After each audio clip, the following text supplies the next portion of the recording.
திருச்சிற்றம்பலம்.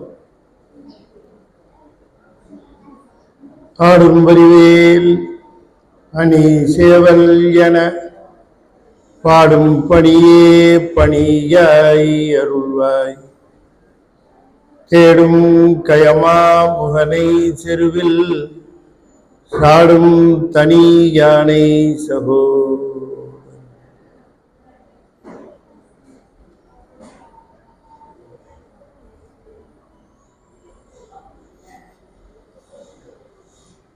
திருச்சிற்றம்பலம். அருவம் ஒரு நான்காகி உருவம் ஒரு நான்காகி அரை இரண்டு மறிவு உள உரு அருவம் ஒன்றாகி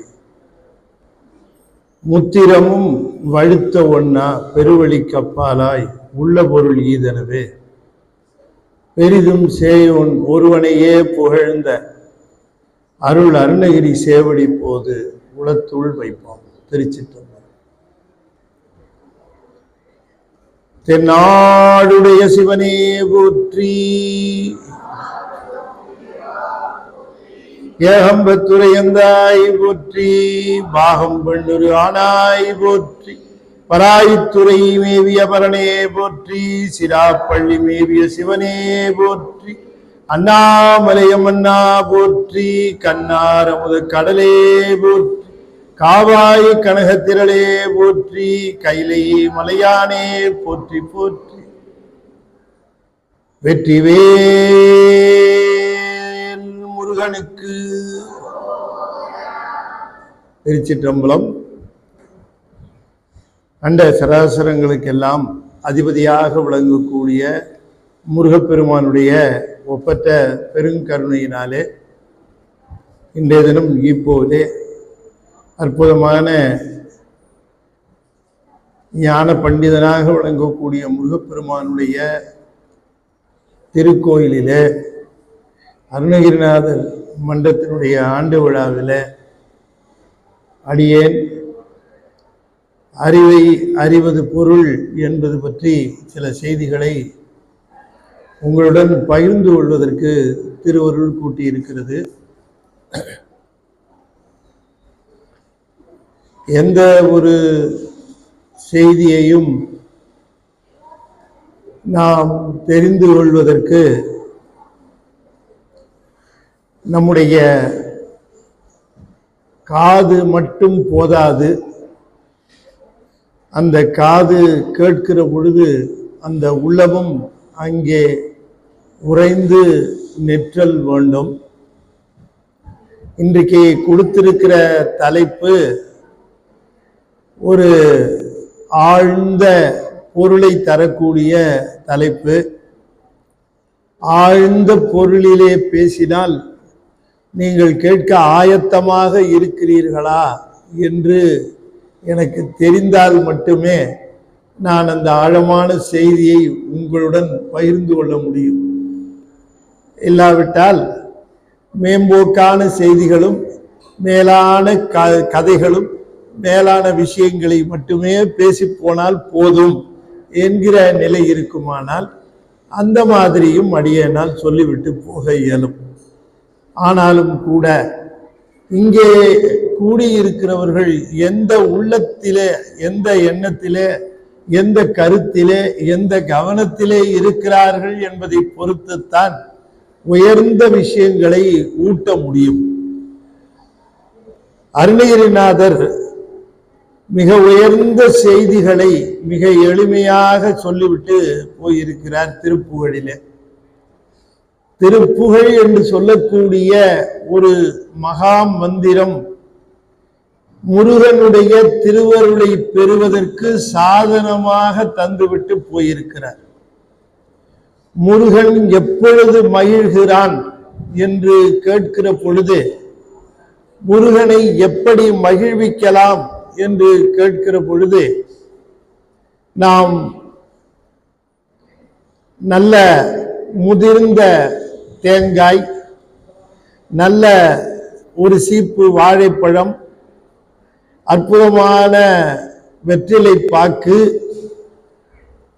தொடர்ந்து பழ வகைகள், அதைத் தொடர்ந்து சர்க்கரை பொங்கல், பிறகு தின்பண்டங்கள் நிவேதனமாக வைத்து முருகனுக்கு நாம் கொண்டு சென்றால் மகிழ்ந்து போகிறானா என்று நாம் கேட்டுக்கொள்ள வேண்டும். நான் சமீபத்திலே நல்லதுங்கய்யா,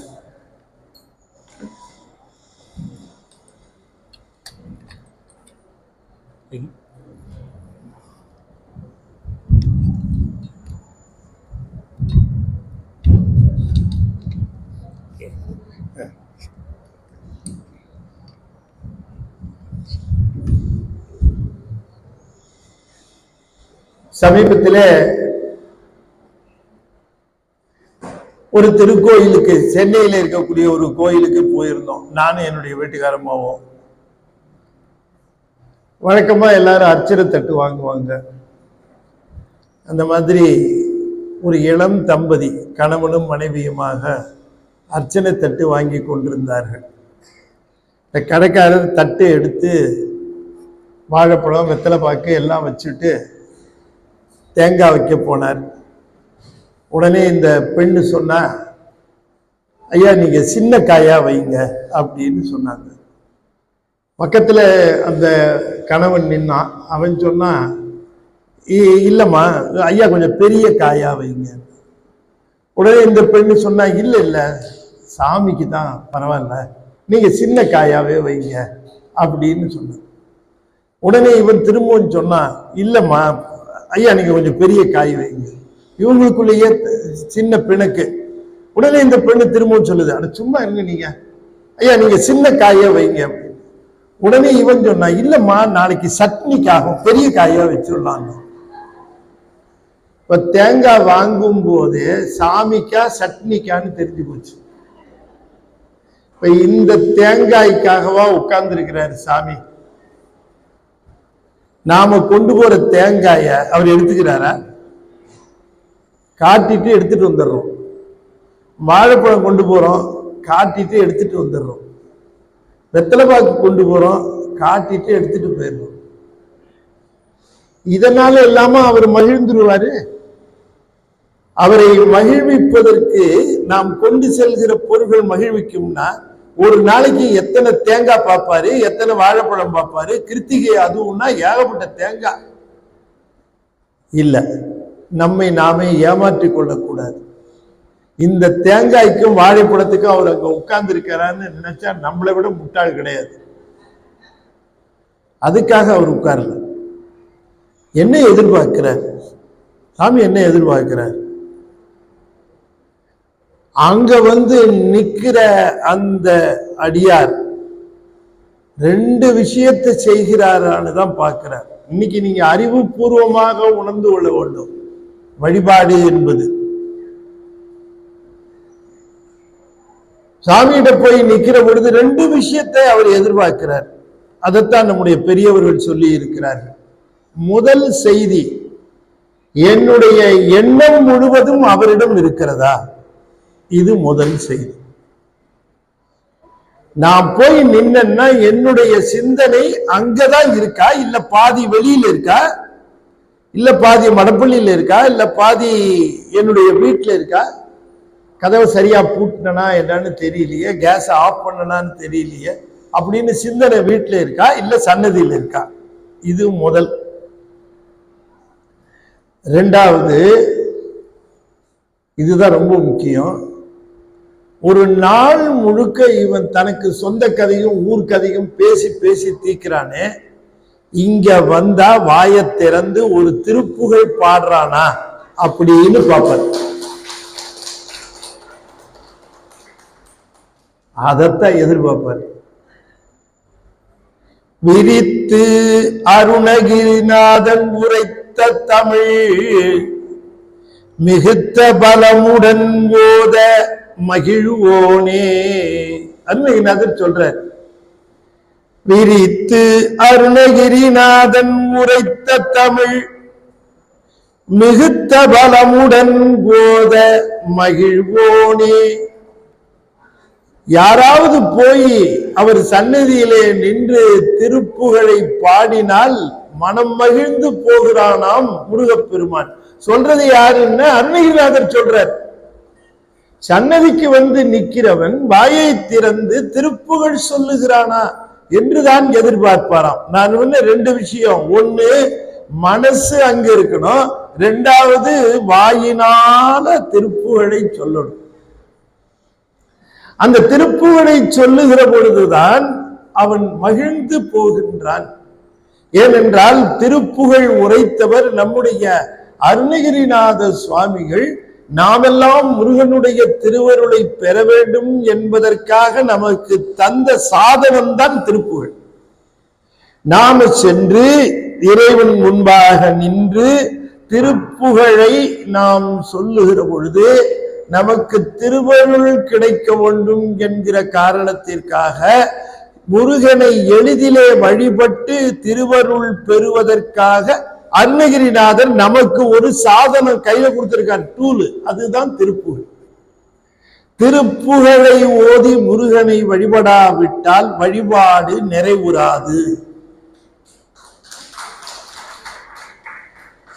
நம்ம கோயிலுக்குள்ள வந்தோம்னா திருப்புகழை பாடினால்தான் முருகன் வழிபாடு நிறைவுறும். அதற்காகவே ஏன் திருப்புகழுக்கு அவ்வளவு பெருமை? அருணகிரிநாதர் சொல்லுகிறார், முருகனுடைய திருவடி 3 இடத்துல பட்டுச்சான். முருகனுடைய திருவடி எத்தனை இடத்துல பட்டுச்சு? 3 இடத்துல. தாவடி ஓட்டும் மயிலிலும் தேவர் தலையிலும். முருகனுடைய திருவடி மயில் மேல பட்டுச்சான். 2வதா எங்க பட்டுச்சுன்னாரு, அவரை தினந்தோறும் வந்து அடியார்கள் வழிபடுகிறார்கள். அடியார்கள் வழிபடுகிற பொழுது அவர்களுடைய சிரசிலே முருகனுடைய திருவடி படுகிறது. அவர்கள்லாம் வந்து வணங்குகிறார்கள். முதலிலே மயிலிலே பட்டது, 2வது தேவர்கள் தலையிலே பட்டது, 3வதா எங்க திருவடி பட்டுச்சுங்கிறார். தாவடி ஓட்டும் மயிலிலும் தேவர் தலையிலும். 3வதா எங்க பட்டுச்சு? 3வதா எங்க பட்டுச்சுன்னா என்னுடைய திருப்புகழ் ஏட்டில முருகனுடைய திருவடி பட்டது என்று சொல்லுகிறார். தாவடி ஓட்டும் மயிலிலும் தேவர் தலையிலும் என் பாடி எட்டிலும் பட்டதென்றோ படிமாவலிபால் மூவடி கேட்டு அன்று மூதண்ட கூட முகடு முட்ட சேவடி நீட்டும் பெருமான் மருகன்றன் சிற்றடியே. முருகனுடைய திருவடி பட்டது திருப்புகழ் அப்படின்னு அருணகிரிநாதரே சொல்லுகிறார். திருப்புகழை வைத்திருந்தேன், முருகனுடைய திருவடி பட்டதுன்னு சொன்னார். ஐயா, முருகனுடைய திருவடி பட்டுச்சுன்னா மேல் ஏட்டுல மட்டும்தானே பட்டிருக்கோம், மத்த பாட்டுல பட்டிருக்குமான்னு கேட்கறதுக்கு என் அடி எட்டிலும் பட்டதென்றோ, கடைசி பாட்டு வரைக்கும் எல்லா பாட்டிலையும் முருகனுடைய திருவடி பட்டுச்சுன்னார்.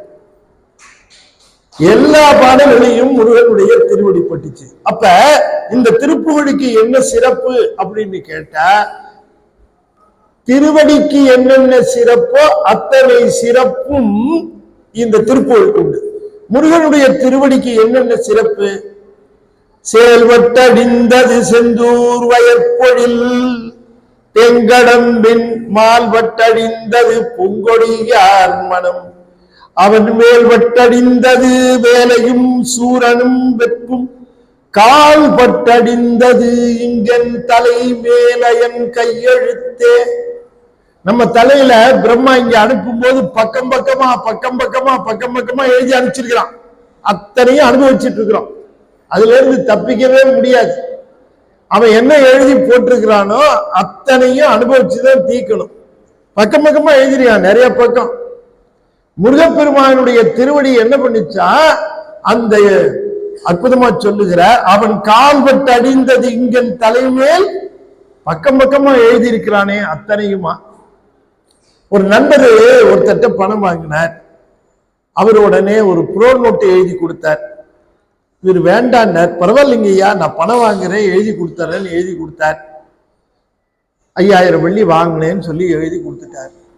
இவரும் வாங்கி வந்து வச்சுக்கிட்டார். 3 மாசத்துல திருப்பி தரேன்னார். 3 மாசம் ஆச்சு. இவர் கேட்டார். அவர் சொன்னார், ஐயா எனக்கு கொஞ்சம் சௌரியப்படல, கொஞ்சம் கழிச்சு தரேன்னார். இன்னும் கொஞ்சம் 3 மாசம் ஆச்சு. அவர் சொன்னார் பார்க்கலான்னார். என்னங்க ஐயா 3 மாசம் நீங்க 6 மாசம் ஆச்சு, பார்க்கலாங்கிறீங்க. பார்க்கலாம் அப்படின்னார். 1 வருஷம் போயிடுச்சு. ஐயா பணம் வாங்கினீங்களேன்னார். எப்ப வாங்கினேன்னு கேட்டார். இவர் எப்படி இருக்கும் பணம் கொடுத்தவருக்கு? உடனே என்ன பண்ணார், நேரா தன்னுடைய நண்பர் ஒருத்தர் ஜட்ஜா இருந்தார், அவர்கிட்ட போய் சொன்னார், எழுதி கொடுத்துருக்கானான்னு. அவனே கைப்பட எழுதி கொடுத்துருக்குறாங்க ஐயா பணம் வாங்கினத. அப்பனா வாங்கிடலாம், நீங்க ஒன்றும் கவலைப்படாதீங்க, நம்ம வாங்கிடுவோம் அந்த பணத்தை. நீங்க அந்த எழுதி கொடுத்த பேப்பரை எடுத்துக்கிட்டு நாளைக்கு வீட்டுக்கு வாங்கணும். இவர் 2 பக்கம் அவர் எழுதி கொடுத்ததை எடுத்துக்கிட்டு அடுத்த நாள் அவரை வீட்டில் போய் பார்த்தார். அதை அப்படி வாங்கினார். இதுதான் அவன் எழுதி கொடுத்ததான்னார். ஆமான்னு வாங்கினார். வாங்கிடலாம், அவங்ககிட்ட காசை வாங்கிடலாம், கவலைப்படாதீங்க, கோர்ட்டில் போட்டு வாங்கிடலாம் அப்படின்னுட்டு எல்லாத்தையும் பொட்டி பார்த்துட்டு கடைசியில் என்ன பண்ணார், படிச்சு முடிச்சு அவர் கையிலேயே கொடுத்தார். அவங்ககிட்ட இருந்து 5 பைசா வாங்க முடியாதுன்னு. என்னங்க ஐயா அப்படின்னு. ஆமா இந்தாங்க வச்சு. ஐயா அவன் கைப்பட எழுதி கொடுத்தான். அவன் கைப்பட எழுதி கொடுத்திருக்கிறான், உண்மைதான். 2 பக்கம் எழுதி கொடுத்துருக்கான், 2 பக்கம் எழுதி கொடுத்திருக்கிறான், உண்மைதான். ஆனா கடைசியில கையெழுத்து போடலையே.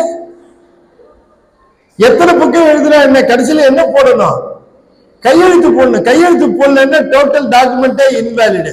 முருகப்பெருமான் என்ன பண்ணான்னா ரொம்ப பக்கம் பக்கமா நம்ம தலையில எழுதி வச்சிருக்கிறார். அத்தனையும் அழிக்கணும்னு அவசியம் இல்லாம பிரம்மனோட கையெழுத்தை மட்டும் அழிச்சாரா, டோட்டல் டாக்குமெண்ட் இன்வேலிட் ஆயிடுச்சா.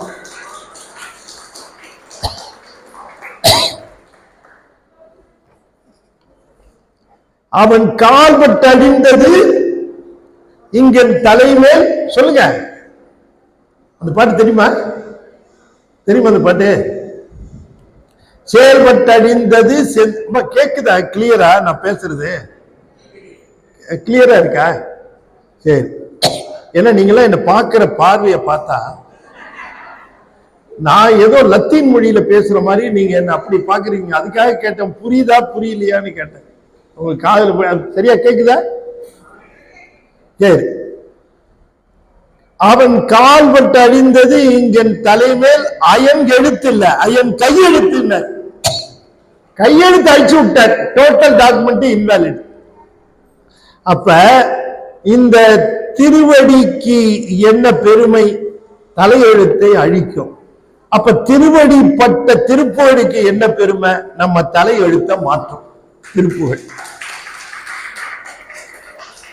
அத சொன்னார், அழித்து பிறக்க ஒட்டா அயில் வேலன் கவியை அன்பால் எழுத்து பிழையற கற்கின்றீர். எப்படி பாடணுமா திருப்புகழ்? திருப்புகழ சந்தத்தோட தாளத்தோட இசையோட பாடலாம். ஒருவேளை அப்படி முடியலன்னா அதுக்காக கவலைப்பட வேண்டாம். அருணகிரிநாதர் என்ன சொல்றாரு, எப்படி திருப்புகழை பாடணும் அப்படின்னு சொன்னா, உன்னால முடிந்தால் இசையோடு பாடு, உன்னால் முடிந்தால் தாளத்தோடு பாடு, உன்னால் முடிந்தால் பண்ணோடு பாடு. அப்படி இல்லையா, உனக்கு எப்படி வருமோ அப்படி பாடு. ஆனால் அதுல 2 விஷயத்தை சொல்லுகிறார். ஒண்ணு, அன்பா பாடணும், எழுத்து பிழை இல்லாமல் பாடணும். பாடுகிற பொழுது இந்த 2 விஷயங்கள் மனதிலே அன்பு ததும்ப, முருகன் மேலே இந்த பாடலை நாம் பாடுகிறோம் அன்பு ததும்ப பாடணும். ஒண்ணு. 2வது, தப்பு இல்லாம பாடணும், பிழை இருக்கக்கூடாது. இந்த 2ஐயும் கவனித்தாலே போதும். அழித்து பிறக்க ஒட்டா அயில் வேலன் கவியை அன்பால் எழுத்து பிழையற கற்கின்றீர். அப்ப இந்த திருப்புகழை பாடினால் என்ன நன்மை வரும்னு சொல்லுகிறார். அழித்து பிறக்க ஒட்டான்னாரு. நம்முடைய தலையெழுத்தை அழித்து மீண்டும் பிறப்பதற்கு தேவையில்லாமல் செய்து விடுவது திருப்புகழ். முருகனுடைய திருவடி நம்முடைய சிரசின் மேலே பட்டால் நம்முடைய தலையெழுத்து அழிந்து பிறப்பு நீங்கும். அது போலவே திருப்புகழும் நம் தலையின் மேல் வைத்துக் கொண்டு நாம் பாடினால் நம்முடைய வினைகள் நீங்கி பிறப்பு நீங்கும். அதுதான் முக்கியம். அழித்து பிறக்க ஒட்டா அயில் வேலன் கவியை அன்பால் எழுத்து பிழையற கற்கின்றீர். அன்பால் கற்கணும், எழுத்து பிழை இல்லாமல் சொல்லணும். திருப்புகழ் எரிமுண்டதென விழித்து, யார் ஒருவர் திருப்புகழை பாடிக்கொண்டிருக்கிறார்களோ அவர்களுக்கு என்ன நன்மை கிடைக்கும்? அடித்து பிறக்க ஒட்டாமல் செய்தது மட்டுமல்ல, என்ன நன்மை கிடைக்கும்னு சொல்லுகிறார். அந்திம காலம் என்கிற ஒன்று உண்டு எல்லாருக்கும். ஒரு மனிதன் பிறந்தான், ஒரு குழந்தையாய் இருக்கிற காலத்திலிருந்து அவன் வளர்ந்து வருகிற வரைக்கும் எத்தனையோ விஷயங்கள் நடக்கும், நடக்காம போகும். அவனுக்கு கல்வி கிடைக்கலாம், கிடைக்காம போகலாம். அவன் வீடு வாங்கலாம், வாங்காம போகலாம். அவன் செல்வந்தன் ஆகலாம், ஆகாம போகலாம். அவன் திருமணம் பண்ணிக்கலாம், பண்ணிக்காமலும் இருக்கலாம். அவனுக்கு குழந்தை செல்வம் இருக்கலாம், இல்லாமலேயும் போகலாம். எது வேணா நடக்கலாம். ஆனால் அவன் பிறந்தால் இறந்தே தீர வேண்டும். அதுல ஏதாவது மாற்றம் இருக்கா? பட்னத்தார் சொல்லுகிறார், ஒரு வலிமையான ஒருத்தர் ஒரு கல்லை எடுத்து மேலே எரிகிறார். உடம்பு மென்மையான ஒருத்தர் அவரும் ஒரு கல்லை எடுத்து மேலே அறிகிறார். அப்படி எரிகிறாங்க. இந்த வலிமையா இருக்கிறவரும் கல்லை எறிகிறார், இந்த மென்மையா இருக்கிறவரும் கல்லை எறிகிறார். எந்த கல்லு கீழே வரும், எந்த கல்லு மேல வரும்? ஒண்ணு பதில காணோம். எரிஞ்சு பார்த்துட்டு சொல்றோங்கிறீங்களா? யார் சொல்லுங்க, எந்த கல்லு வரும், எந்த கல்லு வராது? ரெண்டுமே வரும். எந்த கல்லுமே அது மாதிரி அவன் பிறந்தாலும் ஒரு நாள் போய்த்தான் தீரணும், இறந்துதான் தீரணும். அது அவ்வளவு சர்வ நிச்சயம். மேலே எரிந்த கல் கீழே வந்தே தீருவது போல் மண்ணிலே பிறந்தவர் இறந்தே தீர வேண்டும். இது ஒண்ணுதான் சர்வ நிச்சயமானது, இல்லையா? ஆனா இறைவனுடைய கருணை பாருங்க, நமக்கு அந்த தேதியை நமக்கு அறிவிக்காம நம்மளை காப்பாத்திட்டார், இல்லையா? நமக்கு டேட் ஆஃப் பர்த் தெரிஞ்ச மாதிரியே டேட் ஆஃப் டெத்து தெரிஞ்சு இருந்ததுன்னு வச்சுங்க. எவ்வளவு கன்ஃபியூஷன் நினைச்சு பாருங்க. எல்லா குழந்தையும் பிறந்தவொடனே இந்த காதுக்கு பின்னாடி டிஓடியும் பிரிண்ட் பண்ணி அனுப்பிச்சிட்டு இருக்காருன்னு வச்சுக்குவோம். பிறக்கும் போது பேங்க்ல லோன் போட்டா மேனேஜர் சொல்லுவாரு, எங்க தலையை திருப்பியா டிஓடிய பாக்குற அப்படிம்பாரு. என்ன அடுத்த மாசம் போட்டிருக்கு, லோன் போட்டுரு. எனக்காவது அடுத்த மாசம், உங்களுக்கு அடுத்த வாரம் போட்டிருக்கு மேனேஜர் அப்படின்னுட்டு அதை சொல்லாம விட்டுருக்க. அப்ப என்னைக்கு போவோம்னு கிளம்ப தெரியாது. அதை மறைத்து வைத்திருக்கிறார் பெருமான். ஆனால் அது எல்லாருக்கும் ஏற்படுகிற அனுபவம். அந்த நேரத்தில் எவன் வருவான், எப்படி வருவான் சொல்றாரு. அழித்து பிறக்க ஒட்டா அயில் வேலன் கவியை அன்பால் எழுத்து பிழையற கற்கின்றீர். எரிமுண்டதென விழித்து புகையற பொங்குவன் கூற்றன். கடுங்கோபத்தோட வருவான் கூற்றுவன். சிரிச்சுக்கிட்டே வருவாரா? என்ன சார் எப்படி இருக்கீங்க, என்ன சார் போலாமா, சௌரியப்படுமா அப்படின்னு கேட்டுக்கிட்டு வருவாரா? வரும்போதே கோபம் வருவாரு. ஏண்டா இப்படி அற்புதமான மானிட பிறவியை எடுத்து டிவி முன்னாடி உட்கார்ந்தே பொழுத போக்குனியடா நீ? காலையில எழுந்திருச்சு பல்ல தேய்க்கிறியோ இல்லையோ செல்ல தேய்ச்சிக்கிட்டு இருக்கிறிய, வா போலாம் அப்படின்னு கூப்பிடுவார். Hello mister Yamadharman, will you please wait for 5 minutes? Why? இல்ல இந்த திருப்புகழ் பாடுனா யமபயம் இல்லைன்னு சொன்னாங்க. நீ ஒரு 5 நிமிஷம் வெயிட் பண்ணா நான் ஒரு திருப்புகழ் பாடிட்டு வந்துருவேன்னா அவன் கேட்பானா சார்? கேட்பானா? ஏண்டா ஐடி ஐஓடி இத்தனை நாள் என்னடா பண்ண? அந்த திருப்புகழை கத்துட்டு இருக்க வேண்டியதானே. கோயிலுக்கு போனா என்னைக்காவது பாடி இருக்கிறியா? முருகனுக்கு முன்னாடி திருப்புகழ் பாடி இருக்கியா? வா அப்படின்னு கூப்பிடுவான். போவானா? இதுக்காகவே கயிறு கொண்டு வந்திருப்பான், அவன் கழுத்துல மாட்டி இழுப்பான். இழுத்தா இவன் போவானா? எல்லாம் அன்னைக்கு சொல்ற காட்சி. கழுத்துல போட்டு கைத்த போட்டு இழுத்தா இவன் போவானா? போக மாட்டான். அவன் இழுப்பான், இவன் இழுப்பான், அவன் இழுப்பான், இவன் இழுப்பான், அவன் இழுப்பான், இவன் இழுப்பான். இழுத்துக்கிட்டே கிடைக்குது சார் 3 நாளாம் இவன். அப்ப இந்த மாதிரியான ஒரு நிலை வரக்கூடாது, யமன் பயம் இருக்கக்கூடாது என்றால் நாம் முருகனிடம் சென்று திருப்புகழை சொல்லி சொல்லி பழகும்.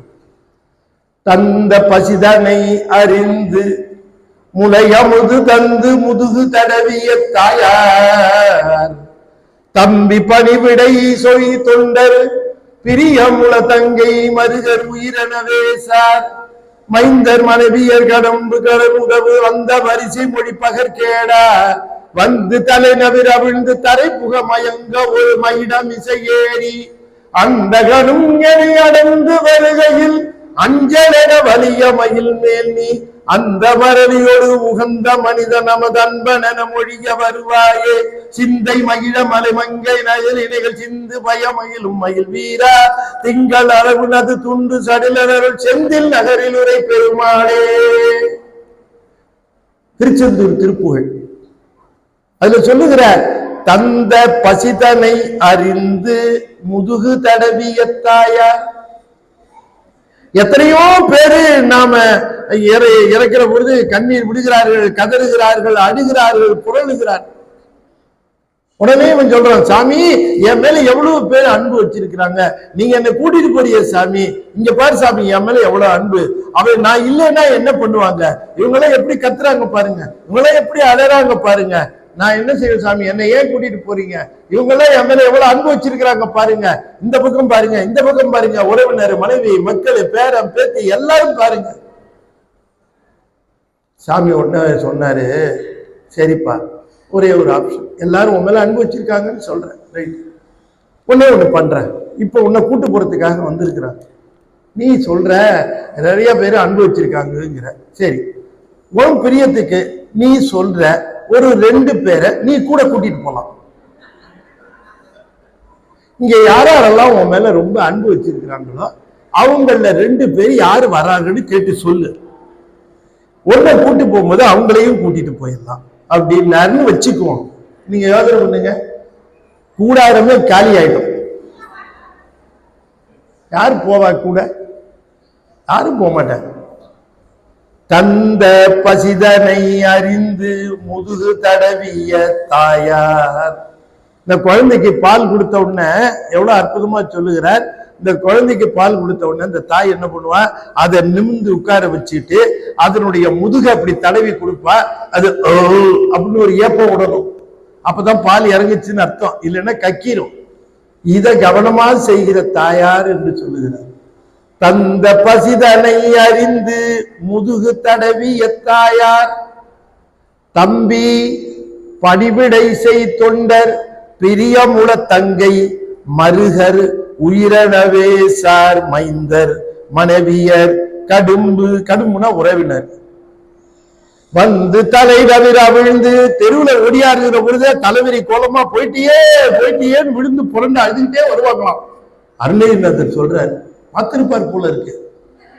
வந்து தலை நவிர அவிழ்ந்து தரை புக மயங்க ஒரு இப்படி கீழே மயக்கம் போட்டு 2 பேர் விடுவாங்க, ஐயோ போயிட்டியா அப்படின்ட்டு. ஆனா எவன் என்ன பண்ணுவான், அந்த எருமையில ஏறி அருமையா வருவான், 2க்கும் வித்தியாசமே தெரியாது.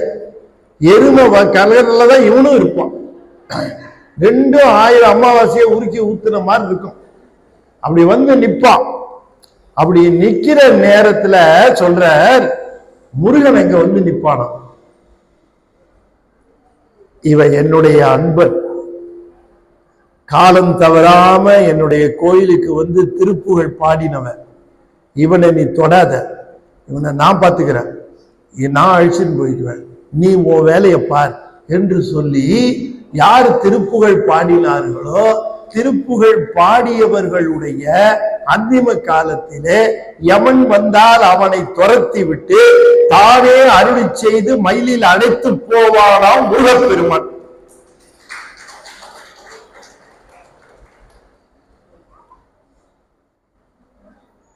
அப்பவும் நான் பாடுறதுக்கு தயாரா இல்லை சார், பாடணும், திருப்புகழ் பாடணும், வாய் நிறைய பாடணும்.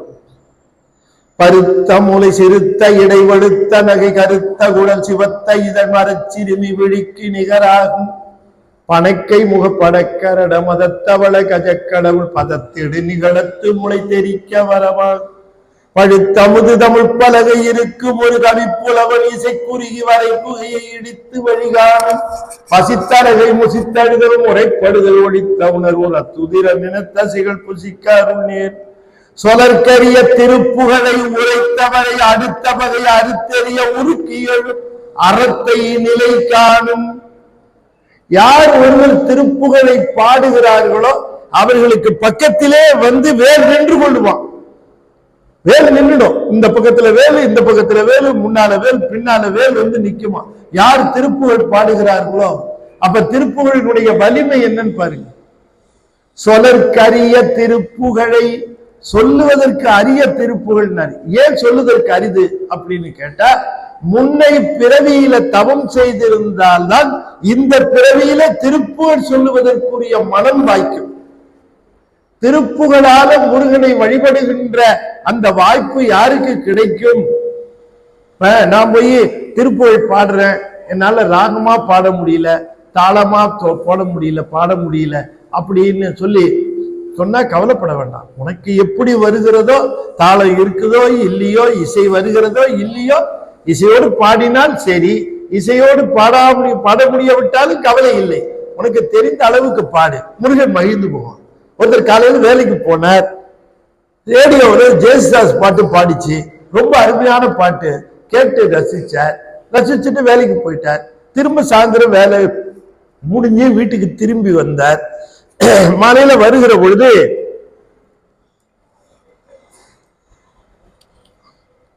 அவருடைய 5 வயசு பையன், அவன் என்ன பண்ண, காலையில இந்த ஜேசுதாஸ் பாட்டு ரேடியோல பாடிச்சுல்ல, அந்த பாட்டை பாடலாம். யாரு பாடுறா? யாரு பாடுறா? அந்த 5 வயசு பையன் பாடுறான். இப்ப கேட்கிற அப்பாவுக்கு எப்படி இருக்கும்? நீங்க சொல்லுங்க, நீங்க தான் சொல்லணும். என்னம்மா நீங்க சொல்லுங்கம்மா, பதில் சொல்லுங்க. எப்படி இருக்கும் அப்பாவுக்கு? ஏண்டா காலைதான் தேசதாஸ் பாடி தரல, நீ எதுக்குற பாடுற? அவர் ஏதோ பாட்ட, நீ எதுக்கு பாடுற? அப்படியே கத்தாரு. பையன் பாடின உடனே ஒரே மகிழ்ச்சி. என்னமா பாடுறாயா பையன், என் பையன் எப்படி பாடுறான், ஒருவேளை எதிர்காலத்துல எஸ்பிபி ஆவானோ? பக்கத்துக்காரன் தான் சொல்லுவான், காக்கா மாதிரி கத்துது, இது எஸ்பிபியா. ஆனா அவருக்கு எப்படி இருக்கும்? தாம் பையன் பாடுறதை கேட்கும் போது, காலையில ஜேசுதாஸ் பாட்டை கேட்கிற பொழுது ஏற்பட்ட மகிழ்ச்சியை விட இப்ப தாம் புள்ள பாடுற பாட்டை கேட்டு மகிழ்ச்சி அதிகமாகும். அது போல முருகப்பெருமானுக்கு அருணகிரிநாதர் பாடிய பொழுது கேட்ட மகிழ்ச்சியை விட இப்ப நாம போய் நின்று பாடணும்னா மகிழ்ச்சி பன்மடங்கு அதிகமா இருக்கும்.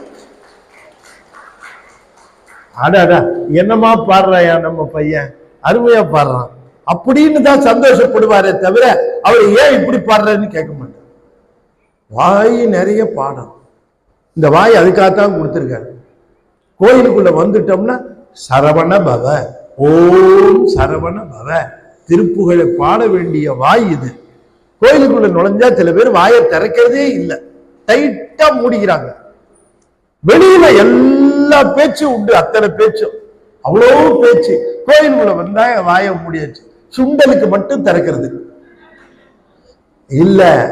வாய கோயில்ல நல்லா திறந்து அந்த குரல், இந்த பேச்சு திறம் மனிதனுக்கு மட்டும்தான் கொடுத்திருக்கிறான், மிருகத்துக்கு இல்ல, பறவைக்கு இல்ல, விலங்குக்கு இல்ல, ஆனா மனிதனுக்கு கொடுத்திருக்கிறான். அப்ப மனிதன் என்ன செய்யணும்? இந்த குரல், இந்த தொண்டை இருக்க, இதனால தொண்டு செய்யணும். இப்ப நம்முடைய கருவி கரணங்கள் எல்லாமே அசுத்த மாயையிலையும் பிரகிருதி மாயையிலையும் ஆனது. அது தூய்மை இல்லாதது. ஆனால் நாதம் என்ற ஒன்று இருக்கிறதே, அது ரொம்ப தூய்மையான சுத்த மாயையில தந்த தத்துவம். அது நம்முடைய மூலாதாரத்திற்கு மேலே சூக்குமை என்று சொல்லக்கூடிய நிலையில அது முகிழ்கிறது. அதனால தான் நம்ம பெரியவர்கள் எல்லாம் தோத்திர பாடல்களை, துதிப்பாடல்களை அதிகமாக அருளி செய்தார்கள். திருஞான சம்பந்தர் அதிகமான பாடல்களை அருளி செய்தார், 4000 பாட்டு. திருநாவுக்கரசர் 4000 பாடல்கள். நம்முடைய அருணகிரிநாதர் 16,000 திருப்புகழ் செய்தார் என்று சொல்லுகிறார்கள். ஆனா நமக்கு கிடைச்சது 1310 15 தான் கிடைச்சிருக்கு. ஆனால் இத்தனை திருப்புகழ்கள் நாம் பாடியது எதற்காக? அவர்கள் அருள் பெறுவதற்கா? இல்ல, அவர்கள் அருள் பெற்று விட்டார்கள். ஆனால் நாமும் அந்த அருளை பெற வேண்டும் என்கிற காரணத்திற்காக அந்த அருளை பெறுவதற்கு சாதனமாக முருகன் மேல் இந்த திருப்புகழை அற்புதமாக பாடி தந்திருக்கிறார்கள். நாம் இப்படி இந்த திருப்புகழை பாடி பாடி பாடி முருகன் மேலே நாம் அந்த தோத்திரத்தை செய்கிற பொழுது முருகன் மிகவும் மகிழ்ந்து போவான். அரான் நுகரபாதையுள் தேரை கதினாடும் அறிவாகி உளமால் கொண்டதனாலே அவா மறுவினாவ சுதைகானும் மடவாரனும் அவார் கனலில் வாழ்வென்றுணராதே அரானுவரவாதையுறு தேரை கதினாடும் அறிவாகி உளமால் கொண்டதனாலே சிவாய என ஒரு காலும் நினையாத திமிராகரனை வாவென்றருள்வாயே திரோத மரமாறுமணி ஆர்கணரும் மாதவர்கள் தியானம் ஒரு பாதம் தருவாயே உவாவினிய காணும் நிலாவும் மயில் வாகனம் உலாசமுடனேறும் கடலோனே உலா உதயபானு சதகோடி உருவான ஒளிபாகு மயில் வேலும் கையிலோனே துவா கசப்புயாச்சல சடானவராசிவ சுதாகீனமானன் உடையோனே சுராதிபதி மாலையனொடு மாலோடு சலாமிடும் சுவாமி மலை வாழும் பெருமாளே. சுவாமிமலை திருப்புகழ். எல்லாரும் முருகப்பெருமான் மயில்ல வருகிறானாம், சலாம் அடிக்கிறார்களாம். எல்லாரும் சலாமிடும் சுவாமி மலை வாழும் பெருமாளே. கந்தபுராணத்துல ஒரு அற்புதமான இடம் வருகிறது. முருகப்பெருமான் குழந்தை பாலமுருகனாக இருக்கின்றார், கந்தகிரியிலே இருக்கிறார். இன்னும் சூரபத்ம வதம் நடக்கவில்லை. கந்தகிரியிலே இருக்கிறார். மேலே கைலாயத்திலே சிவபெருமான் இருக்கிறார்.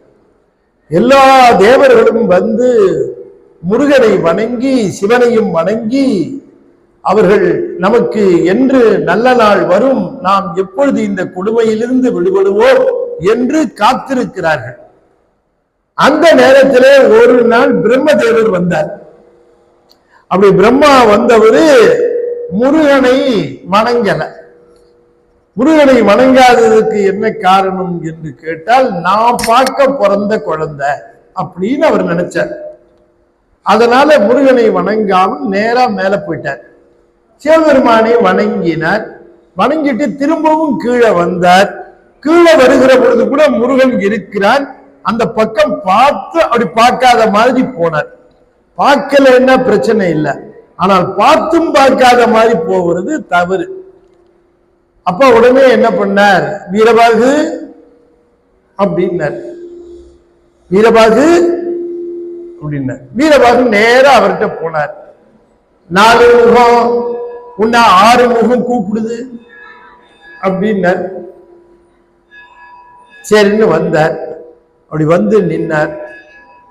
நின்ன உடனே கேட்டார், தாங்கள் யார் அப்படின்னு கேட்டார் முருகன். யாம் எல்லாவற்றையும் படைக்கின்ற பிரமம் அப்படின்னார். ஓஹோ, தாங்கள் பிரம்மனா? எதை ஆதாரமாக வைத்து படைக்கின்றீர்கள் என்று கேட்டார். வேதங்களை ஆதாரமாக வைத்து யாம் படைக்கின்றோம். ஓ, வேதங்கள் வருமோ? ஓ, வருமே, எங்கே சொல்லுங்கள் அப்படின்னார். ஓ, நிறுத்திட்டார். நான் இன்னும் சொல்லவே இல்லையே. இல்ல, முதல்ல என்ன இழுத்தீங்களே, என்னது அது? நான் பிரணவத்தை சொன்னேன். பிரணவம்னா ஓங்கார். ஓ, அந்த பிரணவத்துக்கு என்ன பொருள் அப்படின்னு கேட்டார். இந்த பிரணவத்துக்கு என்ன பொருள்னு கேட்ட உடனே பிரம்மாவுக்கு அவருக்கு டக்குன்னு அப்செட் ஆயிடுச்சு. பிரணவத்துக்கு என்ன பொருள்னா what is the meaning of பிரணவான்னு கேட்கல. What is the meaning of பிரணவான்னா நானும் சொல்லுவேன், எல்லாரும் சொல்லுவாங்க. அவர் கேட்டது அப்படி அல்ல. What does it signify? அந்த பிரணவம் குறிக்கிற பொருள் எதுன்னு கேட்டார். பிரணவம் குறிக்கிற பொருள் எதுன்னு கேட்டார். பையன் கேள்விக்கு பதில் தெரியலன்னா என்ன பண்ணுவான்? திருன்னு முழிப்பான். 2 கண்ணை வச்சு முழிக்கும் போதே இப்படி இருக்கும். அவருக்கு 8 கண்ணு. 8 கண்ணிலையும் திருன்னு முழிச்சார். பதில் தெரியல, திகைத்தனன் அங்கே நின்றார். அப்ப உடனே என்ன பண்ணார் முருகன், இவன் பாலமுருகன் இல்ல, உட்கார்ந்துருக்கான், அவர் நிக்கிறார், அவரை கையில அப்படி காட்டினார். உடனே சரி காதோட சொல்ல போறார் போல இருக்கு அப்படின்னு நினைச்சு குனிஞ்சு கிட்டக்க வந்தார். கையை நல்லா மடக்கிக்கிட்டார், முஷ்டிய நறுக்குன்னு ஒரு கொட்டு வச்சார். யாருக்கு யாருக்கு குட்டு வச்சார்? பிரம்மாவுக்கு ஒரு குட்டு வச்சார். இங்க பிரம்மாவுக்கு வச்ச குட்டு இவங்க அப்பா பார்க்கடல்ல படுத்திருந்தார் பாருங்க, அவருக்கு வலிச்சுது. ஐயோ தலைய, இவருக்கு குட்டுல குட்டு அங்க வீரபாகு அப்படின்னார். கொண்டு போய் செல்லுல போட்டுட்டார். பிரம்மனை பிடிச்சு கொண்டு போய் ஜெயில போட்டார். தானே படைப்பு தொழில செய்ய ஆரம்பிச்சார். கொஞ்ச நாள் பொறுத்து பார்த்தார்கள். யாரு? திருமால் பிரமன். இவரு படைப்பை இவரே பார்த்துக்கிட்டு, இவரே காத்தலும் பார்த்துக்கிட்டு, இவரே ஒடுக்குதலையும் பார்க்க ஆரம்பிச்சுட்டார். எல்லாருக்கும் போஸ்ட் போயிடுச்சு. எல்லாம் பார்த்தாங்க. சரி எப்படியே ரொம்ப நாள் ஆயிட்டு இருக்கு, நம்ம சிவபெருமானை போய் பார்த்து இதுக்கு ஏதாவது ஒரு வழி கேட்கணும் அப்படின்னுட்டு மெதுவா திருமாலு, அப்புறம் உருத்திரன், அப்புறம் இந்திரன் எல்லாரும் போய் சிவனை போய் பார்த்தாரு. என்ன எல்லாரும் ஒன்னா வந்திருக்கீங்களே, எலெக்ஷனான்னு கேட்டார். இல்லைங்க சாமி, பிரம்மாவை உங்க புள்ள ஜெயில தூக்கி போட்டார். அப்படியா? முருகன் போட்டானா? ஆமா. எதுக்காக போட்டார்? அவர் ஏதோ கேள்வி கேட்டிருக்காரு, இவர் பதில் சொல்ல தெரியல, அவரை தூக்கி போட்டார். அப்படியா? சரி, அதனால என்ன, நீங்களாம் போய் கேளுங்க. இப்ப என்ன கேட்கிற மாதிரி போய் முருகன் அப்பா அவரை வெளியில விட்டுருங்க அப்படின்னு போய் நீங்களாம் கேளுங்க. ஏற்கனவே அவரை ஒரு கேள்வி கேட்டு உள்ள போட்டிருக்காரு. இப்ப எங்களையும் ஆளுக்கு ஒரு கேள்வி கேட்டு நாங்கெல்லாம் சிலபஸை படிச்சு ரொம்ப நாள் ஆச்சு, டச்சு விட்டு போச்சு, எங்களையும் பதில் தெரியலன்னு கொண்டு போய் உள்ள போட்டா யார் எடுக்கிறது எங்களைன்னு கேட்டார். அப்படியா? சரி, நந்தியம் பெருமான் வந்து நின்னார். நீ போய் நான் சொன்னேன்னு பிரம்மனை ரிலீஸ் பண்ண சொல்லு. நேரா நந்தியம் பெருமான் போனார், முருகனை வணங்கினார். அப்பா அனுப்பிச்சாருன்னார். என்ன விஷயம்னு, இங்க பிரம்மனை சிறையில் அடைத்திருக்கிறாமே, அவனை விடுதலை செய்ய சொல்லி அனுப்பினார். அத்தோடு நிறுத்தணும்ல, அதோடு நிறுத்தலாம்ல, கொஞ்சம் மேல போனார். எப்பவுமே இந்த சமாதானம் பண்றேன்னு சில பேர் போவான். அவன் என்ன பண்ணுவான், சண்டைய பெருசு பண்ணிட்டு வந்துருவான். நான் போய் சமாதானம், சார் அவர் உங்களை நாயின்னு சொல்லியிருக்க கூடாது சார், ஆனா சொல்லிட்டார். நாயின்னு மட்டும் சொன்னார் பரவாயில்ல, தெரு நாயின்னு சொல்லிட்டார். தெரு நாயின்னு சொல்றது மட்டும் இல்ல, எத்தனை தடவை சார், அவன் ஒரு தடவை தான் நாய் சொல்லியிருப்பான். இவன் சமாதானம் பண்ண போறவன் அவனை 20 தடவை நாய் சொல்லிடுவான். அவனுக்கு இருக்கிற ருஷ்டம் ஏறிடும் அவனுக்கு. அது மாதிரி இவரு நந்தியம் பெருமான் போய் சொன்னாரு, நீங்க போய் அவரை போய் ஜெயில அடைச்சிருக்கீங்க, அவருக்கு போய் கஷ்டமான கேள்வி கேட்டுட்டீங்க. குடிலை அன்னவன் கூறற்கு எளியதும், நீ சுலபமா கேள்வி கேட்டிருக்கலாம், 2+2 எவ்வளவுன்னு கேட்டிருந்தா சொல்லி இருப்பார்.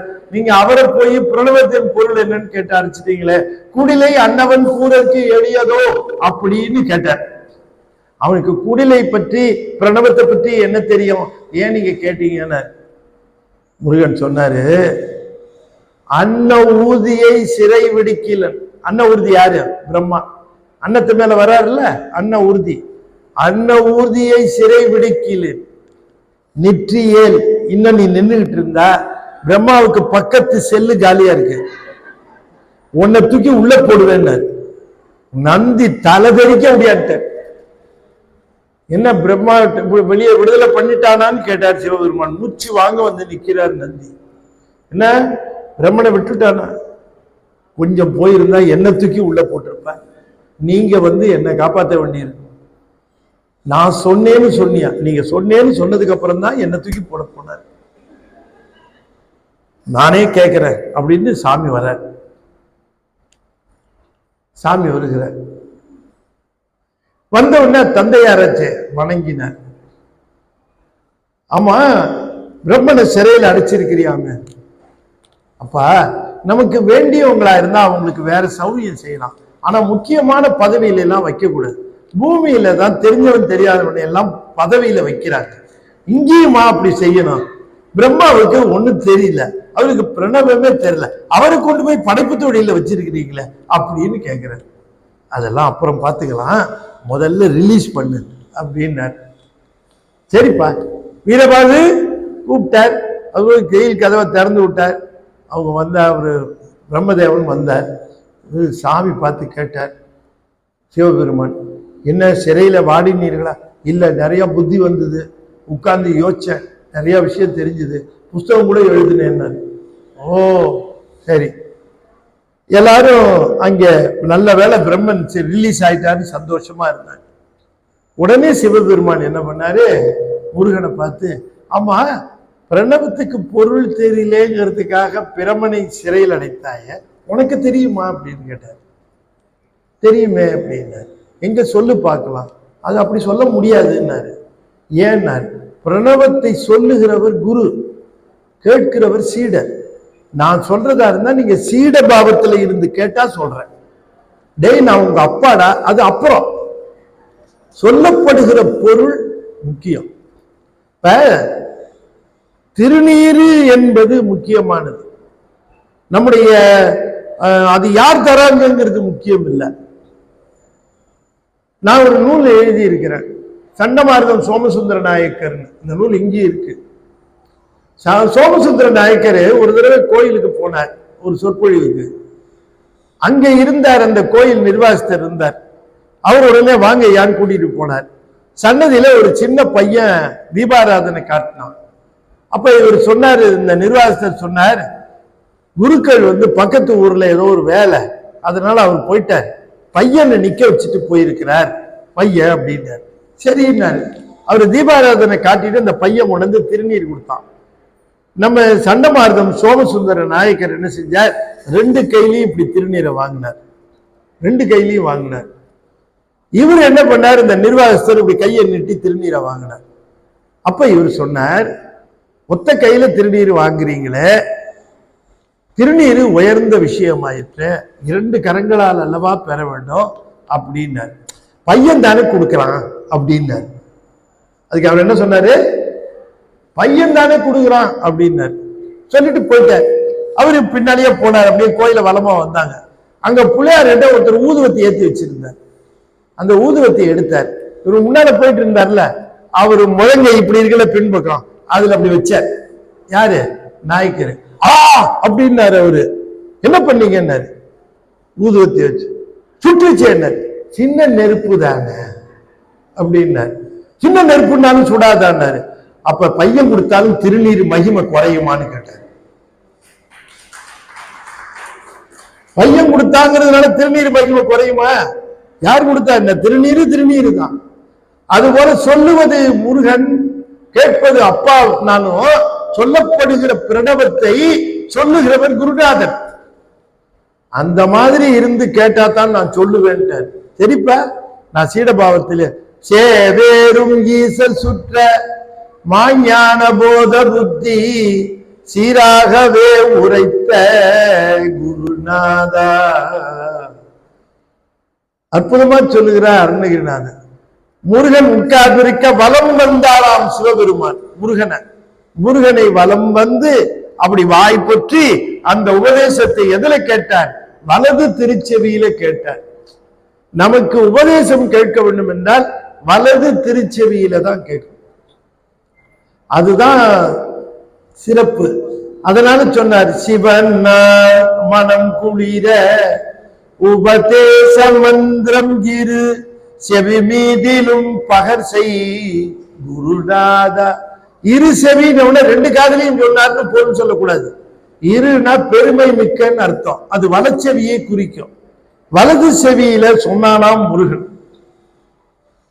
அப்படி அப்பாவுக்கு உபதேசம் செய்தான் என்று கந்த புராணத்துல வருகிறது. ஆனால் என்ன உபதேசம் செய்தார் கந்த புராணத்துல இல்லை.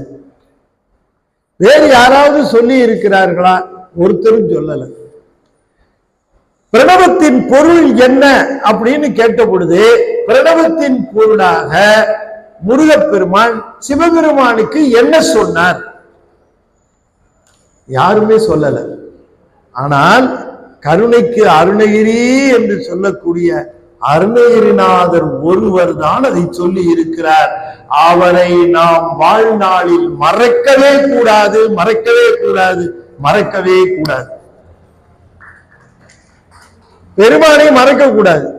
பிரணவத்தின் பொருளை எந்த நூலிலும் பார்க்க முடியாது. ஆனால் அருணகிரிநாதர் ஒருத்தர். அவர் எப்படி சொன்னாரு? அப்பாவும் பிள்ளையும் பேசிக்கிட்டத இவர் எப்படி சொன்னாரு? அப்பாவும் பிள்ளையும் என்ன பேசிக்கிட்டாங்களோ அத அருணகிரிநாதர்கிட்ட புள்ள பேசினார்.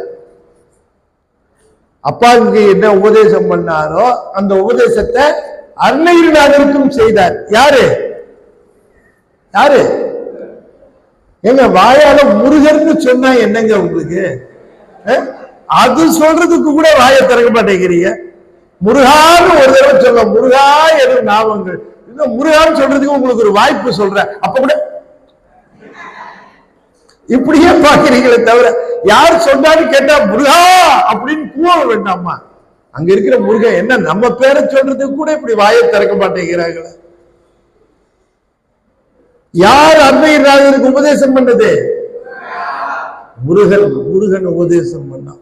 முருகன்கிற பேரை எவ்வளவுக்கு எவ்வளவு வாய்ப்பு வருகிறதோ அவ்வளவுக்கு அவ்வளவு சொல்லுங்க. இந்த வாயில யார் யாரு பேரு, நடிகர் பேர்ல இருந்து அரசியல் தலைவர் பேர்ல இருந்து சொல்லிட்டு திரியறோம்ல, என்ன பிரயோஜனம்? ஆனால் முருகனுடைய திருநாமத்தை எத்தனை தடவை சொல்லணும்னாலும் சொல்லிக்கிட்டே இருக்க வேண்டாமா? அந்த முருகா எனும் நாமங்கள் என்று ஒரு முருகா சொன்னா பல நாமங்களுக்கு சமானம்னு அந்த முருகன் பெயரை சொல்லணும். 6 எழுத்து மந்திரம் சரவண பவ என்கிற மந்திரத்தை சொல்லணும். பக்தியும் ஞானமும் பரவிடும் மார்க்கம் எத்தனையோ வகை இருக்கினும் இகத்தில் முத்தி தந்து அனுதினம் முழு பலன் நல்கிட சத்தியமாவது சரவண பவவே. ஸ்ரீமத் பாம்பன் சுவாமிகள் அருளி செய்திருக்கிறார். முருகனை நேரிலே தரிசனம் பண்ணி உபதேசம் பெற்றவர். அவருடைய வாழ்க்கை வரலாறு முழுக்க எழுதியிருக்கிறார். அருமுக சிவன்கிற நூல் இருக்கு. அந்த நூலிலே பெருமான் முருகனிடம் பெற்ற திருவருளும் அவரிடம் பெற்ற உபதேசமும் அவர் அருளிய பாடல்களினுடைய சாரமும் அடியன் அதில் எழுதியிருக்கு. அவ்வளவு ஞானமே வடிவமானவர் ஸ்ரீமத் பாம்பன் சுவாமிகள். அருணகிரிநாதரை தன்னுடைய பாடல்கள் எல்லாவற்றிலும் குறிப்பிடுகின்றவர், தனக்கு ஞான குருவாக கொண்டவர். அப்படி நாம் இந்த சரவண பவ என்கிற மந்திரத்தை மறவாது ஓதுதல் வேண்டும். பக்தியும் ஞானமும் பரவிடும் மார்க்கம் எத்தனையோ வகை இருக்கினும் இகத்தில் முத்தி தந்து அனுதினம் முழு பலன் நல்கிட சத்தியமாவது சரவண பவவே சரவண பவவே சரவண பவவே என்று குறிப்பிடுகின்றார். அப்படி சத்தியமாக இருக்கின்ற சரவண பவ மந்திரம். அப்படி முருகப்பெருமான் அருணகிரிநாதருக்கு அந்த உபதேசத்தை பண்ணான். அதனால முருகனுக்கு என்ன சொன்னான், அப்பாவும் பிள்ளையும் என்ன பேசிக்கிட்டாங்கன்னு அருணகிரிநாதர் நமக்கு சொல்றாரு. நாம எவ்வளவு நன்றியுடையவர்களா இருக்கு. அவங்க 2 பேரும் பர்சனலா பேசிக்கிட்டாங்க. யாரு? அப்பாவும் பிள்ளையும்.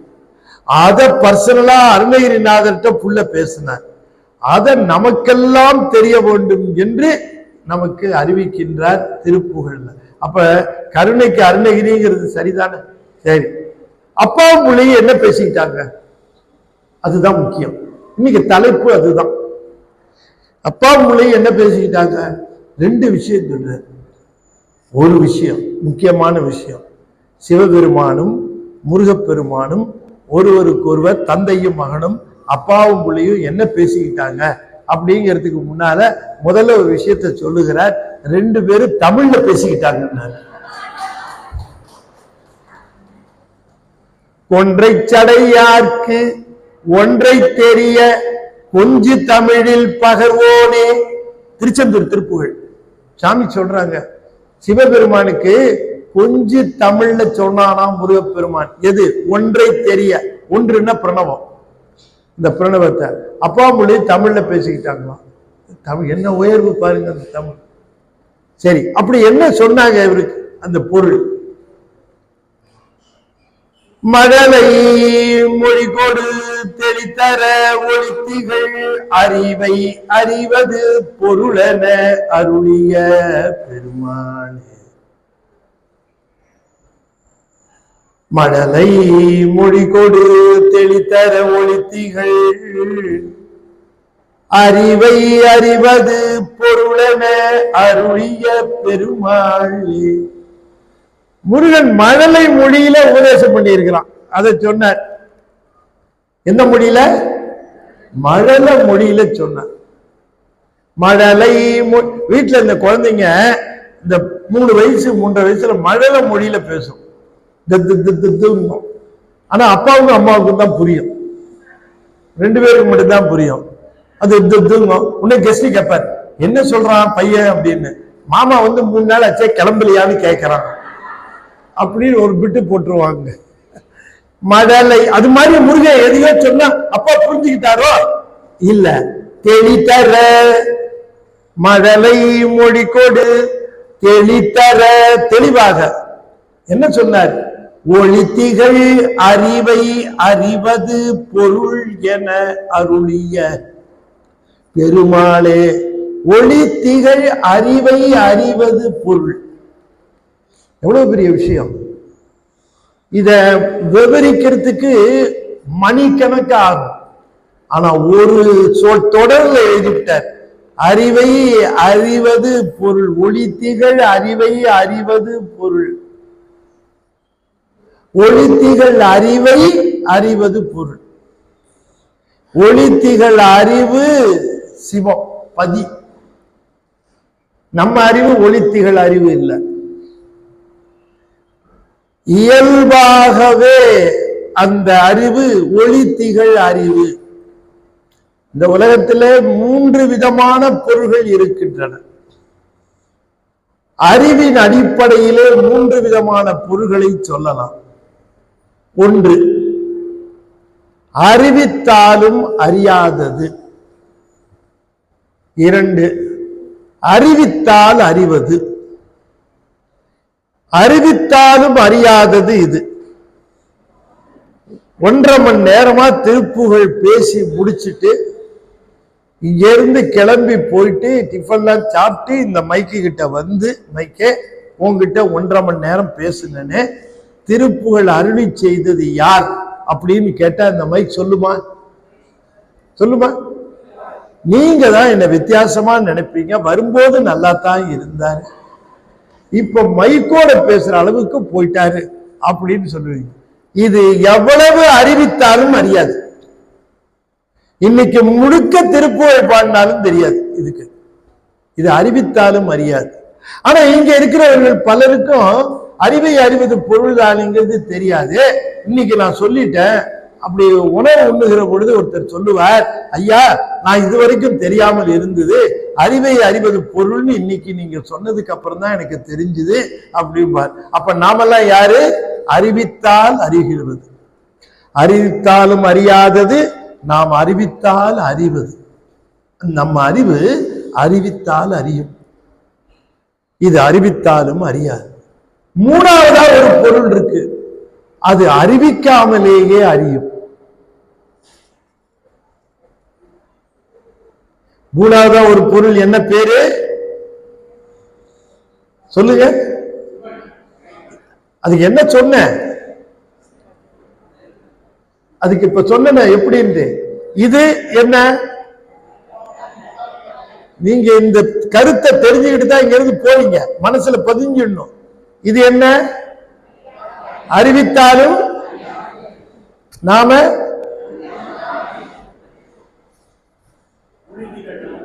அவரு அறிவிக்காமலேயே அறிகின்றவர். அங்க இருக்கிற முருகனுக்கு யாரும் அறிவிக்க வேண்டியதில்லை. சன்னதியில வந்து நிக்கிறவங்கள்ட்ட போய் குருக்கள் போய், சாமி இந்த ப்ளூ சட்டை போட்டிருக்காரு, அவரு நேத்துல இருந்தான் கோயிலுக்கே வர. இந்த பச்சை சட்டை போட்டிருக்கவரு 10 வருஷமா உன் கோயிலுக்கு வராரு சாமி, அவருக்கு நிறைய அருள் கொடு, இவருக்கு கொஞ்சமா அருள் கொடு, முருகனுக்கு போய் சொல்லணுமா? சரி, ஒவ்வொருத்தரும் வந்து நிக்கிறாங்க. அவரவருடைய உள்ளத்துல இருக்கக்கூடிய கருத்து என்னன்னு முருகனுக்கு தனித்தனியா போய் சொல்லணுமா? ஒரு சேர அறிவது. நின்றுகிட்டு பார்க்கிற அத்தனை பேருடைய உள்ளத்திலேயும் என்ன இருக்கு என்பதை ஒரு சேர அறிவான் முருகன். ஒவ்வொருத்தருடைய குறை என்ன, ஒவ்வொருத்தருடைய நிறை என்ன, ஒவ்வொருத்தருடைய எண்ணம் என்ன, எல்லாவற்றையும் அவனுக்கு யாரும் அறிவிக்க வேண்டாம். இந்த அறிவிக்க தேவையில்லாத அறிவு தான் பூரணமான அறிவு. அதுக்கு பேர் பதிஞானம் என்று பெயர். அது இயல்பாகவே ஒளி திகழ்வது. இயல்பாகவே ஒளி திகழ்வது. இயல்பாகவே ஒளி திகழ்வதை ஒண்ணு சொல்லுங்களேன், நமக்கு தெரிஞ்சத. யார சொன்னீங்களே?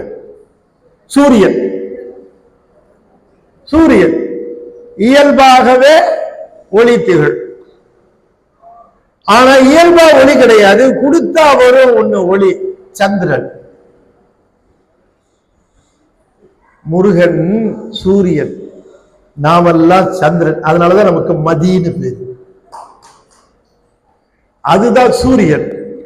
அதிலிருந்து பெறுகின்ற அறிவைத்தான் நாம் அறிவாக பயன்படுத்துகிறோம். அது அறிவிக்கவில்லை என்று சொன்னால் நாம் அறிய மாட்டோம்.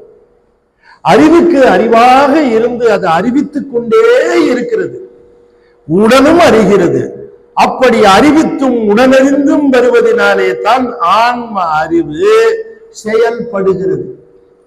ஆன்மாவை பளிங்கு என்பார்கள், சார்ந்ததன் வண்ணமாக திகழும் என்பார்கள். அது சூரிய ஒளியிலே சார்கிற பொழுது அது ஒளி உடையதாக இருக்கிறது. ஆனால் பிரபஞ்ச இருளிலே அது சிக்குகிற பொழுது இருள்மயமாக இருக்கிறது. ஆகையினாலே இந்த பிரபஞ்சத்திலே இந்த உலகம் முழுமையும் எவ்வாறு படைக்கப்பட்டு இயக்கப்படுகிறது என்பதை நாம் பார்த்தோம் என்று சொன்னால், இங்கே பல்வேறு விதமான இயக்கங்கள் நிகழ்ந்து கொண்டிருக்கிறது. அந்த இயக்கங்களிலே இரண்டு இயக்கம், ஒன்று உலக இயக்கம், இரண்டாவது தனி மனித இயக்கம். நாம இண்டிவிஜுவலா இயங்குவது, உலகம் பொதுவாக இயங்குவது. நாம இயங்கி உலகத்தோடு இணைந்து உலக இயக்கத்தை நாமும் பயன்படுத்துகிறோம், மற்றவரும் பயன்படுத்துகிறார்கள். ஆனாலும் என் இயக்கம் தனி, அவர் இயக்கம் தனி. பொது இயக்கத்திலே நாம் வாழ்ந்து கொண்டிருக்கிறோம். அப்ப இந்த பொதுவாக இந்த உலகம் பிரபஞ்சம் என்பது இயங்கிக் கொண்டிருக்கிறதே, இதற்கு அறிவு இருக்கிறதா? இல்லை, அத்தனையும் சடம். இயற்கை என்பதற்கு அறிவு கிடையாது, அது தானாக இயங்காது. இயற்கை சடமாக இருக்கிற காரணத்தினாலே அது ஒரு சித்து பொருளால்தான் இயக்கப்பட வேண்டும். ஒரு கார் நல்லா ஓடுகிறது, அருமையாக இந்த கார் ஓடுகிறது. எப்படி ஓடுகிறது அப்படின்னு கேட்டா, இயற்கையாவே கார் ஓடுதுங்க அப்படின்னு யாராவது சொல்லுவாங்களா? என்னங்க பதில் சொல்ல மாட்டேங்கிறீங்க? ஒரு கார் நல்லா ஓடுது, அருமையா ஓடுதுங்க அந்த கார், அது இயற்கை சார். கார் இயற்கையா ஓடும். இந்த உலகம் இயங்குகிறது, அருமையா இயங்குகிறது. சூரியன் வருகிறான், சந்திரன் வருகிறான், காற்று வீசுகிறது, கடல் இருக்கிறது, இந்த உலகம் இயங்கிக் கொண்டிருக்கிறது. இயற்கை சார். எப்படிங்க கார் ஓடினா மட்டும் அது இயற்கை இல்லை, அதை ஒரு சித்து பொருள் அறிவுடையவன் ஓட்டி கொண்டு இருக்கிறான் என்று பொருள் இல்லையா? காரு தாறுமாறா ஓடினா என்ன சொல்லுவாங்க? எந்த அறிவு கட்டவன் ஓட்டுறான்னு கேட்பான். அப்படித்தானே சொல்லுவாங்க. அப்ப அறிவுடையவன் ஓட்டுகிற ஒரு பொருள். எப்படி கார் அசித்தாக இருந்தாலும் ஓட்டுவதற்கு ஒரு சித்து பொருள் தேவையோ, அதுபோல பிரபஞ்சம் முழுவதும் அசித்தாக இருந்தாலும் அதை இயக்குவதற்கு சித்து பொருளாகிய கடவுள் வேண்டும் என்கிற நிலையை உணர்ந்து கொள்ள வேண்டும். ஒரு சித்து பொருள் இல்லை. இந்த உடம்பு இருக்க, ஒருத்தர் கேட்டார், என்ன சார் கடவுள் இருக்குங்கிறத நீங்க எப்படி எனக்கு நிரூபிக்க முடியும்னு கேட்டார். கடவுள் இருக்குன்னு நிரூபிக்கணும், புராணம் சொல்லக்கூடாது, கதை சொல்லக்கூடாது, ஆனா நிரூபிக்கணும், லாஜிக்கா நிரூபிக்கணும்னு. சரிப்பா நான் ட்ரை பண்றேன்னு. நம்ம ஊர்ல இந்த மாட்டு வண்டின்னு ஒண்ணு இருக்கும் இல்லைங்களா? நீ பாத்திருக்கீங்களா? யாரெல்லாம் மாட்டு வண்டி பார்த்திருக்கீங்க? கை நல்ல வேலை. மாட்டு வண்டின்னு இருக்கும். இந்த மாட்டு வண்டி பார்த்திருக்கியாப்பான்னு கேட்டேன் அந்த பையன் கிட்ட. பார்த்திருக்கேன். மாடுக்கு அறிவு இருக்காப்பான்னு கேட்டேன். இருக்கு சார் அப்படின்னா. எப்படி சொல்றேன்னு கேட்டேன். ரோட்ல போச்சுன்னா ஹார்ன் அடிச்சா நவுந்துக்கும் சார் அப்படின்னு நம்ம பையன் நகர மாட்டான். நகர்ந்தது சார். புண்ணாக்கு வச்சா சாப்பிடுது, கழனி வச்சா குடிக்குது, அறிவு இருக்கு. சரிப்பா, அறிவு இருக்கு. ஆனா அறிவு இருக்கிற மாடு தானா போய் வண்டியில பூட்டிக்குமாப்பா? இந்த மாட்டு வண்டி இருக்க, இந்த மாடு தானா போய் வண்டியில பூட்டிக்குமான்னு? இல்ல சார், பூட்டாது. வண்டி இருக்குத, வண்டிக்கு அறிவு இருக்கான்னு? இல்ல சார், வண்டிக்கு அறிவு கிடையாது. அது தானா போய் மாடு மேல ஏறிக்கொள்ளுமான்னு கேட்டேன். இல்ல சார், யாராது. அப்ப அறிவற்ற வண்டி அதுவும் மாடின் மேல ஏறிக்கொள்ளாது. அறிவுள்ள மாடு தானாக வண்டியில போய் பூட்டிக்காது. ஆனா அறிவற்ற வண்டியும் அறிவுள்ள மாடு சேர்ந்து இருக்குது மாட்டு வண்டி, இது எப்படி சாத்தியம்னு கேட்டார். அவர் ஒண்ணு சிரிச்சுட்டு, தம்பி என்னங்கய்யா நீங்க எம்இ படிச்சாங்கன்னு சொல்றாங்க, இது கூட தெரியலையா? அறிவற்ற வண்டி மாட்டின் மேல் ஏறாது, அறிவுள்ள மாடு வண்டியில பூட்டிக் கொள்ளாது. ஆனாலும் அறிவற்ற வண்டியும் அறிவுள்ள மாடும் சேர்ந்து இருக்கிறத பார்க்கிற பொழுது ரெண்டையும் சேர்த்து வச்ச மாட்டு வண்டிக்காரன் ஒருத்தர் இருக்கிறான், அவன் தான் சேர்த்து வச்சான் சார். ஓஹோ, அப்படியாப்பா, சரி. இப்ப இந்த கேள்விக்கு வருவோம். இந்த உடம்புக்கு அறிவு இருக்கான்னு கேட்டேன். உடம்புக்கு அறிவு இல்லை சார் அப்படின்னு சொன்னார். உடம்புக்கு அறிவு கிடையாது. இப்ப உடம்புக்கு இப்ப கையை தட்டுறதுன்னா, நான் வந்ததுல இருந்து கையை தட்டிக்கிட்டே இருந்தேன்னா நீங்க கேலி பண்ணுவீங்களே, என்ன இந்த ஆளுக்கு ஆச்சு இப்ப கையை தட்டிட்டு இருக்கேன். எப்ப தட்டணும்னு அறிவு சொல்லும். எப்ப நான் எழுந்திரிச்சு நிக்கணும், எப்ப உட்காரணும், எப்ப பேசணும், இதெல்லாம் எது சொல்லுது? அறிவு சொல்லுது. இல்ல, உடம்புக்கு தெரியாது. கையை தூக்கலாங்கிறது உடம்பினுடைய செயல். ஆனா எப்ப பார்த்தாலும் கை தூக்கிக்கிட்டே இருக்குமா? சொல்லுங்க. உள்ள இருக்கிற சித்து பொருள் இப்ப கையை தூக்கு, இப்ப இறக்கு அப்படின்னு சொல்லுமா இல்லையா? ஆகையினால இந்த உடம்புக்கு அறிவு இல்லை சார். சரி, உடம்புக்கு அறிவு இல்லை. உயிருக்கு அறிவு இருக்கு சார், அது அறிவு பொருள் தான். சரி, உடம்புக்கு அறிவு இல்லையா, அது தானா போய் ஒரு உயிரை பற்றி கொள்ளுமான்னு கேட்டார். தானா போய் ஒரு உயிரை பற்றிக்காது சார், உடம்பு தானா போய் பற்றாது. சரி, உயிர் இருக்கு, அது தானா போய் ஒரு உடம்புக்குள்ள பூந்துக்குமா?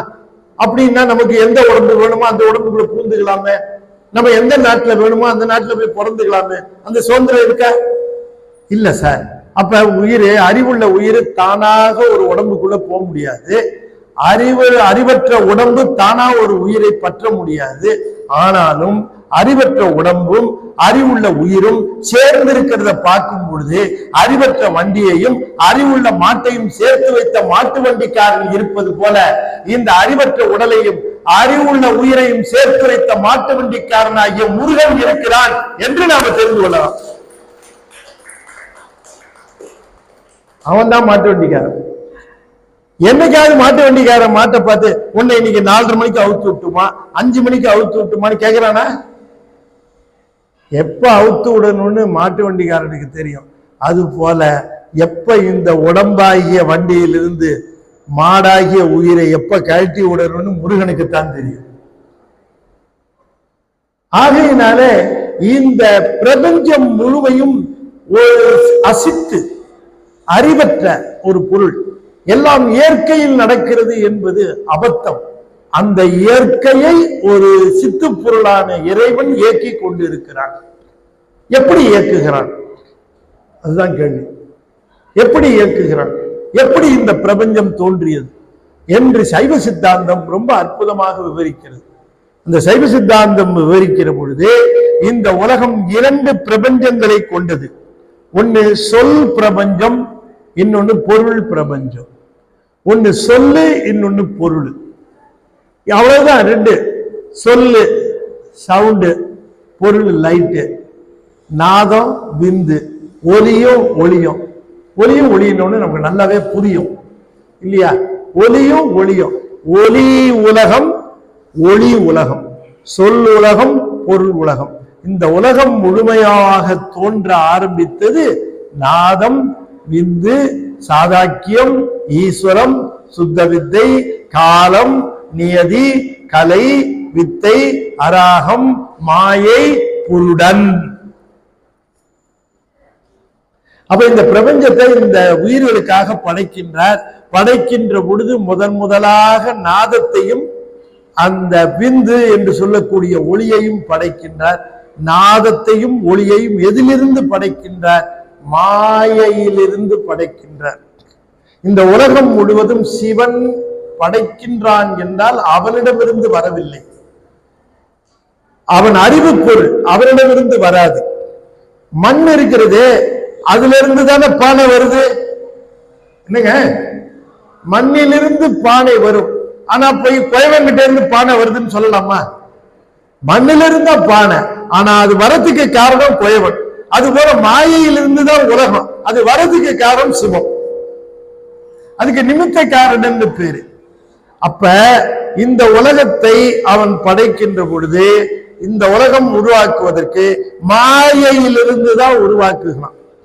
அப்படி மாயையிலிருந்து உருவாக்குகிற பொழுது நாதம் என்பதில தொடங்கி அடுத்தது விந்து என்று தொடங்கி ஒளியும் ஒளியுமாக, ஒளினா சவுண்டு, ஒளினா கண்ணு, கண்ணும் காதும், இந்த இரண்டு விதமாக இந்த உலகத்தை படைக்கின்றான். அப்படி படைக்கின்ற கடவுள் நாதமிந்திலிருந்து தொடங்கி இந்த பிரபஞ்சம் முழுக்க படைத்திருக்கிறான். இந்த நாதமிந்து எதுல இருந்து வந்தது சொல்லுங்க? மாயை. யார் சொன்னது? கைத்தட்டுங்க. மாயை.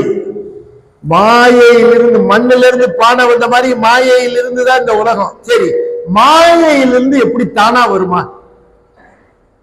பானை மண்ணில இருந்து தானா வந்துருமா? குயவன் மணங்கினுமில்ல. அப்படி சிவபெருமான் தன்னுடைய அருள் சக்தியினாலே நாதம் விந்து என்பதினாலே இந்த பிரபஞ்சத்தை உருவாக்குகிறான். இந்த நாதமும் விந்தும் எதிலிருந்து வந்தது? அவருடைய ஆற்றலை பிரயோகிக்கிறார். அந்த ஆற்றல் பிரயோகிக்கிற பொழுது இந்த மாயை பல்வேறு வித காரியங்களாகிறது.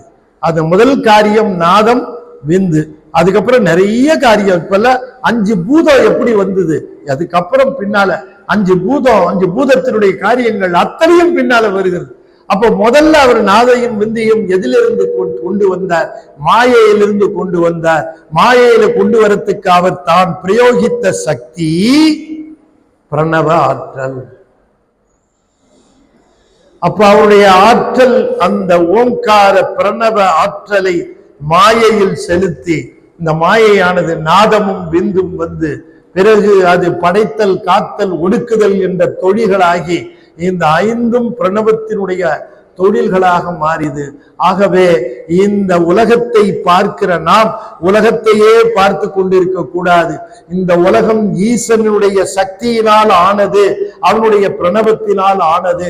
எனவே இந்த பிரணவத்தின் பொருள் என்ன என்று கேட்டால், ஈசனுடைய கருணையினால் இந்த பிரபஞ்சம் வந்தது என்று ஈசனுடைய கருணையை உணர்ந்து கொள்வதுதான் பிரணவத்தின் பொருள். அறிவை அறிவது, ஒளி திகழ் அறிவு.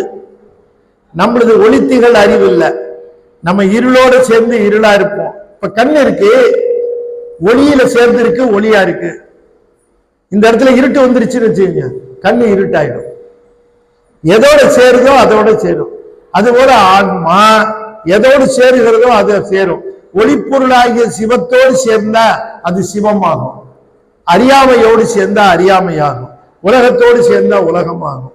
ஆகையினாலே சேர்ந்ததன் வண்ணமாக, சார்ந்ததன் வண்ணமாக இருக்கிறவர்கள் நாம் இதுகாரும் பிரபஞ்சத்தை சார்ந்து சார்ந்து சார்ந்து துன்பத்தை அனுபவித்தோம். இனிமேல் சிவத்தை சார்ந்து சார்ந்து ஆனந்தத்தை அனுபவிக்க வேண்டும். எதை சார்கிறோமோ அதனுடைய பயன்தான் நமக்கு வரும். உலகத்தை சார்ந்தால் இன்ப துன்பங்கள், சிவத்தை, முருகனை சார்ந்தால் முருகானந்தம், ஆனந்தம் விளையும். எனவே ஒளித்திகள் அறிவை அறிவது என்று சொன்னார். சிவத்தினுடைய மிகப்பெரிய சக்தியாக இருக்கக்கூடிய பிரணவத்தை அறிந்து கொள்வதுதான் வாழ்க்கையின் தத்துவமே தவிர, பிரணவத்தின் காரியமாக இருக்கக்கூடிய பிரபஞ்சத்தை மட்டுமே தெரிந்து அதிலேயே மூழ்கி விடாமல், இந்த பிரபஞ்சம் எந்த சக்தியினால் ஆக்கப்படுகிறது, எந்த சக்தியினால் உருவாக்கப்படுகிறது, இந்த இயக்கத்தின் தலைவன் யார், முருகன் என்று தெரிந்து அவனை அறிவதுதான் உண்மையிலேயே நமக்கு தெளிந்த பொருளாகும் என்பதுதான் அறிவை அறிவது பொருளென அருளிய பெருமாளே என்று அருளி செய்தார். ஆகையினாலே நாம் பெருமான் இந்த இடத்துல பிரணவத்தின் பொருள் என்ன என்று கேட்கிற பொழுது உலக இயக்கம் முழுமையும் இந்த ஓங்காரம் என்று சொல்லக்கூடிய பிரணவ ஆற்றலிலிருந்து பிறந்ததுதான். அந்த ஆற்றல் சிவத்தினுடைய ஆற்றல்.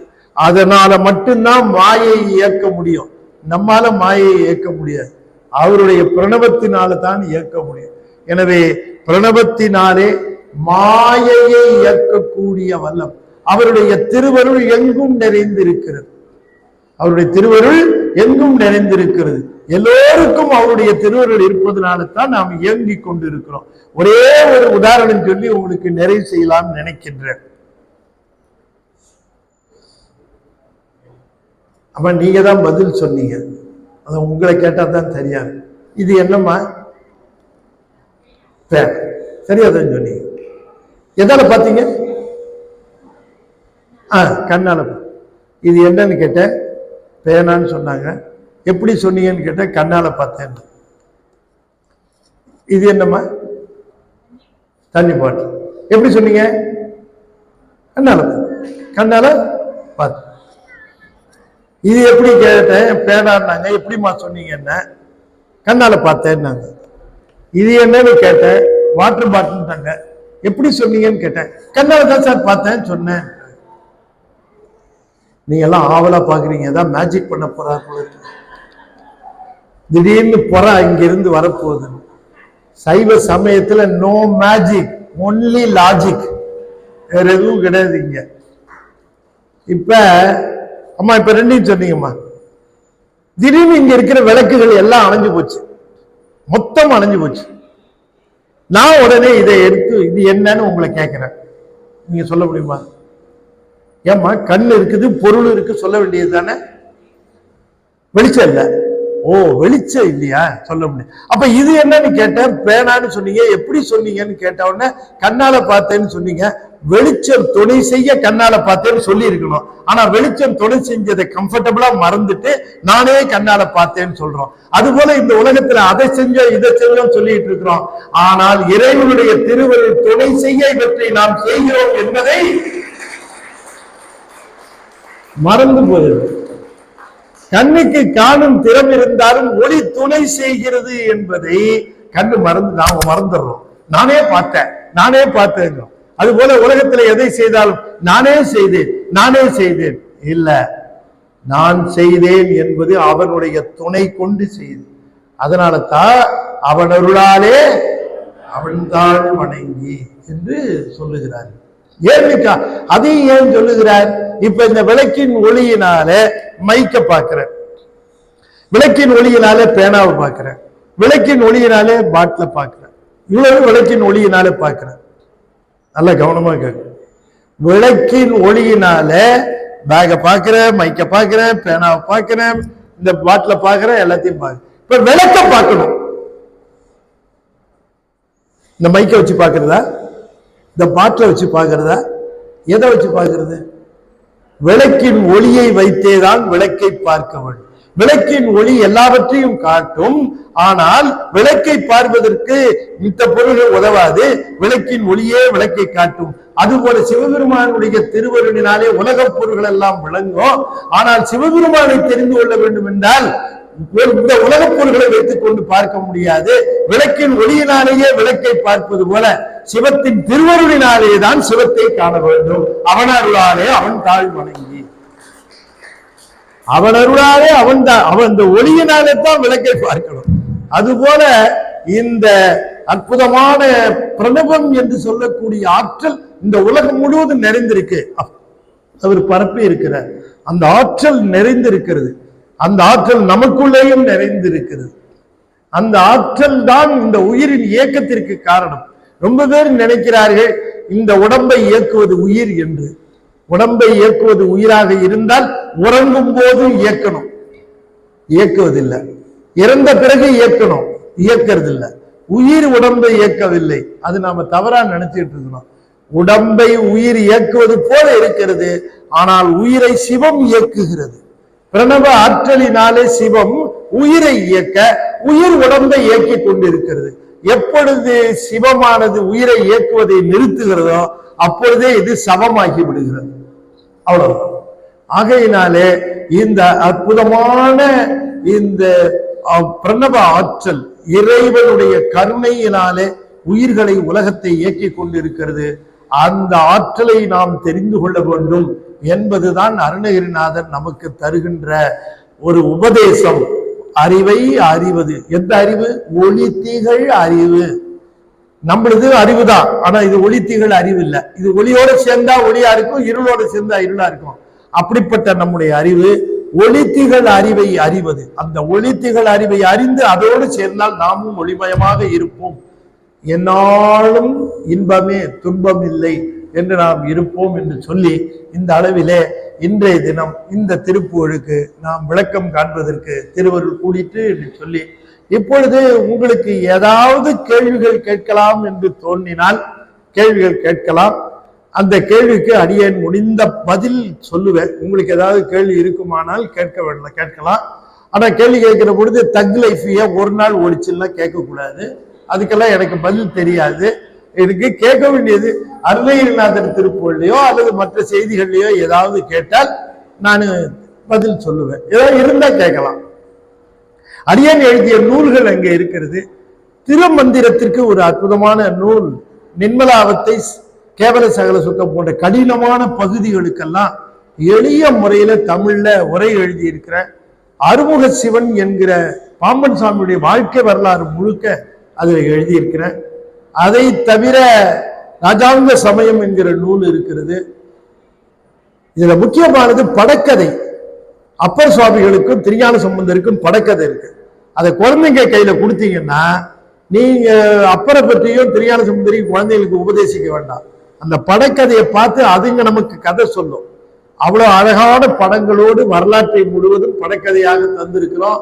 அதை நீங்கள் பெற்று குழந்தைகளுக்கு பரிசு தாருங்கள் என்று சொல்லி, திருவாசகம் 4 அகவல், திருச்சதகம், நீத்தல் விண்ணப்பம் இதுவரைக்கும் பேசி 2 USB என்கிட்ட இருக்கு.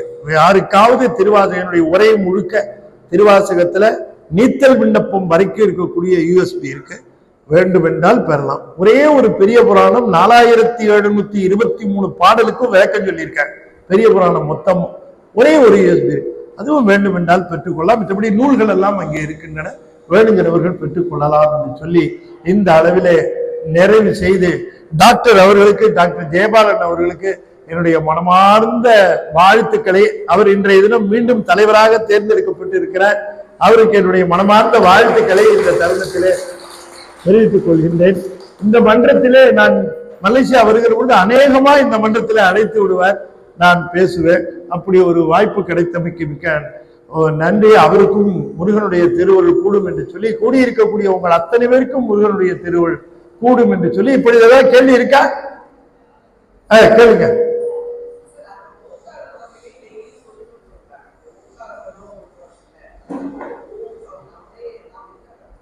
அதுதான் எனர்ஜி பில்டப். அந்த ஓம்காரங்கிறது இறைவனுடைய ஆற்றல். அந்த இறைவனுடைய ஆற்றல் தான் உலகையே இயக்கி கொண்டிருக்கிறதுன்னு சொன்னோம். அந்த ஓம்ங்கிற அந்த பிரணவம் இருக்கிறது, அது ஒளி வடிவாக அது சொல்லப்பெறுகிற பொழுது நமக்குள்ளேயே உயிருக்குள்ளே அந்த ஆற்றல் கிடைக்கிறது. நம்ம இயக்கத்துல நம்ம ஆற்றல் குறைந்து கொண்டே வரும். அந்த காம்பன்சேஷன், அதை ஈடுகட்டுவதற்காக நாம நிறைய ஓம்காரம் நீங்க சொல்லி பாருங்க. அமைதியாக நிறுத்தி நிதானமாக ஓம்காரத்தை நீங்கள் சொல்லி பார்த்தீர்கள் என்று சொன்னால் உங்களுக்குள்ளேயே அந்த எனர்ஜி பெருகுவதை நாம் பார்க்கலாம். அது இறைவனுடைய பேராற்றலினுடைய வடிவம். அதை நாம சொல்ல வேண்டும் நம்முடைய ஆன்ம ஆற்றலுக்காக. நல்ல கேள்வி, ஒரு கை தட்டுங்க அவருக்கு.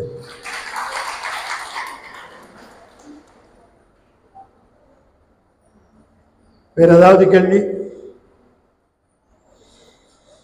சரி, அப்படி எதுவும் கேள்வி இல்லைன்னா நாம நிறைவு செய்யலாம். நிறைவு செய்யும் முகமாக 6 எழுத்து மந்திரத்தை அடியேன் 6 முறை ஓதுவேன். அன்பர்கள் தொடர்ந்து ஓத வேண்டும் என்று திருவடி பணிந்து கேட்டுக்கொள்கிறேன். நான் சொல்லி முடிச்சப்ப நீங்க சொல்லுங்க. ரொம்ப அற்புதமான மந்திரம் சரவணபவ. சரவணபவ மந்திரத்தை நம்முடைய ஆக்கப்பூர்வமான மந்திரமாக ஆக்கிக் கொள்ள வேண்டும். எந்த பகையும் நம்மளை ஒன்று செய்ய முடியாது. அதை உள்ளன்போடு ஓதி முருகனை நினைக்கின்ற பொழுது பெரிய கவசமாக வந்து நிற்கும். ஓம் சரவணபவ ஓம் சரவண பவ. ஓம் சரவண பவ. ஓம் சரவண பவ. ஓம் சரவண பவ. ஓம் சரவண பவ. திருச்சிற்றம்பலம். தென்னாடுடைய சிவனே போற்றி. வெற்றிவேல் முருகனுக்கு. திருச்சிற்றம்பலம்.